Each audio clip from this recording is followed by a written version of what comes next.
दोस्तों, आज के दिन भारतीय शेयर बाजार में जहां एक तरफ अस्थिरता और उतार चढ़ाव का माहौल बना हुआ है, वहीं दूसरी तरफ पहली तिमाही के नतीजों के दौरान कुछ चुनिंदा स्मॉल कैप कंपनियों ने बेहद ही शानदार और अप्रत्याशित प्रदर्शन करके निवेशकों का ध्यान अपनी ओर आकर्षित किया है। ऐसे दौर में जब मुख्य सूचकांक एक सीमित दायरे में कारोबार कर रहे हैं, तब केवल मजबूत मौलिक आधार और बेहतर मार्जिन वाली कंपनियां ही बाजार में अपनी अलग पहचान बना पाती हैं। दोस्तों, आज हम स्पेशलिटी केमिकल क्षेत्र की एक बेहद ही विशिष्ट कंपनी फेयरकेम ऑर्गेनिक्स लिमिटेड के पहली तिमाही के वित्तीय परिणामों का संपूर्ण और गहराई से विश्लेषण करेंगे। इस कंपनी ने हाल ही में अपनी आय और मुनाफे में एक बड़ा उछाल दर्ज किया है, जिससे शेयर बाजार में कंपनी के शेयरों में सीधा 5% का अपर सर्किट देखने को मिला है। दोस्तों, सबसे पहले अगर हम कंपनी की कुल आय की बात करें तो इस तिमाही में फेयरकेम ऑर्गेनिक्स ने 170 करोड़ रुपए की कुल कमाई दर्ज की है, जबकि ठीक 3 महीने पहले यानी पिछली तिमाही में यह आय 117 करोड़ रुपए थी और एक साल पहले इसी तिमाही में यह आय 131 करोड़ रुपए के स्तर पर थी। यानी सालाना और तिमाही दोनों ही आधार पर कंपनी की बिक्री और राजस्व में एक जबरदस्त और उल्लेखनीय वृद्धि दर्ज की गई है। दोस्तों, किसी भी कंपनी के लिए केवल आय बढ़ाना ही काफी नहीं होता, बल्कि यह देखना भी उतना ही महत्वपूर्ण है कि कंपनी ने अपने खर्चों पर कितना नियंत्रण रखा है। इस तिमाही में कंपनी का कुल खर्च 163 करोड़ रुपए रहा, जो पिछली तिमाही में 113 करोड़ रुपए और पिछले साल 130 करोड़ रुपए था। खर्चों को आय से घटाने के बाद कंपनी का कर पूर्व लाभ यानी प्रॉफिट बिफोर टैक्स सीधा 13 से 14 करोड़ रुपए के स्तर पर पहुंच गया, जो पिछले साल केवल 1 से 1.5 करोड़ रुपए के बेहद मामूली स्तर पर अटका हुआ था।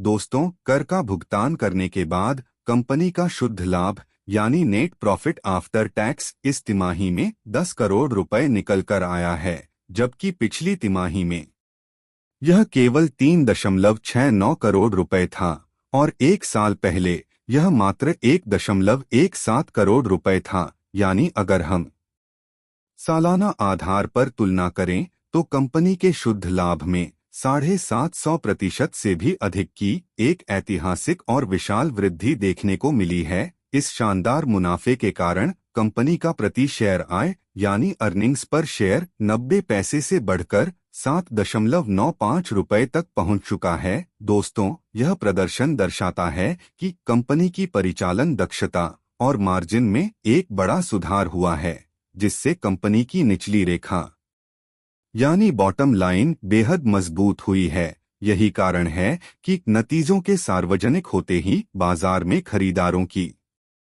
भारी मांग देखने को मिली और शेयर में विक्रेता पूरी तरह से गायब हो गए, जिससे स्टॉक में सीधा अपर सर्किट लग गया। दोस्तों, अब अगर हम फेयरकेम ऑर्गेनिक्स लिमिटेड के व्यावसायिक मॉडल और मूल संचालन पर नजर डालें तो यह कंपनी ओलियो केमिकल्स और इंटरमीडिएट श्रेणी में भारत की अग्रणी और सबसे बड़ी कंपनियों में से एक मानी जाती है। कंपनी का लगभग 95% राजस्व इसी प्राथमिक खंड से आता है। फेयरकेम ऑर्गेनिक्स प्राकृतिक वनस्पति तेलों के उपउत्पादों से मूल्यवर्धित रसायन बनाती है, जो पर्यावरण के अनुकूल और टिकाऊ व्यवसाय श्रेणी में आते हैं।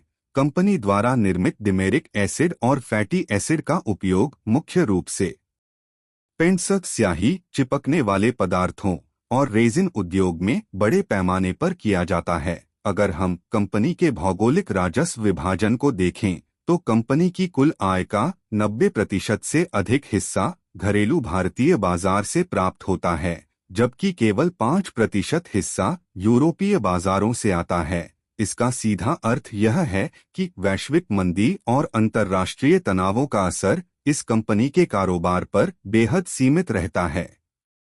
दोस्तों, अगर हम ग्राहक आधार की बात करें तो फेयरकेम ऑर्गेनिक्स के पास एशियन पेंट्स, पीडीलाइट इंडस्ट्रीज और एस्ट्रल लिमिटेड जैसे देश के दिग्गजों का एक मजबूत और दीर्घकालिक नेटवर्क है। दोस्तों, कंपनी की बैलेंस शीट का विश्लेषण करने पर यह स्पष्ट होता है कि कंपनी के पास 250 करोड़ रुपए से अधिक के मजबूत आरक्षित फंड यानी रिजर्व्स मौजूद हैं। इसके अलावा कंपनी पर दीर्घकालिक कर्ज यानी लॉन्ग टर्म डेट शून्य है, जो इसे एक कर्जमुक्त और वित्तीय रूप से सुरक्षित स्मॉल कैप कंपनी बनाता है। हालांकि शॉर्ट टर्म वर्किंग कैपिटल के लिए लगभग 80 करोड़ रुपए का कर्ज है, जिसे कंपनी आसानी से प्रबंधित कर सकती है। दोस्तों, अगर हम शेयर होल्डिंग पैटर्न को देखें तो प्रमोटर्स के पास 63.25% की एक मजबूत और स्थिर हिस्सेदारी है, जिसमें से एक भी शेयर गिरवी नहीं रखा गया है।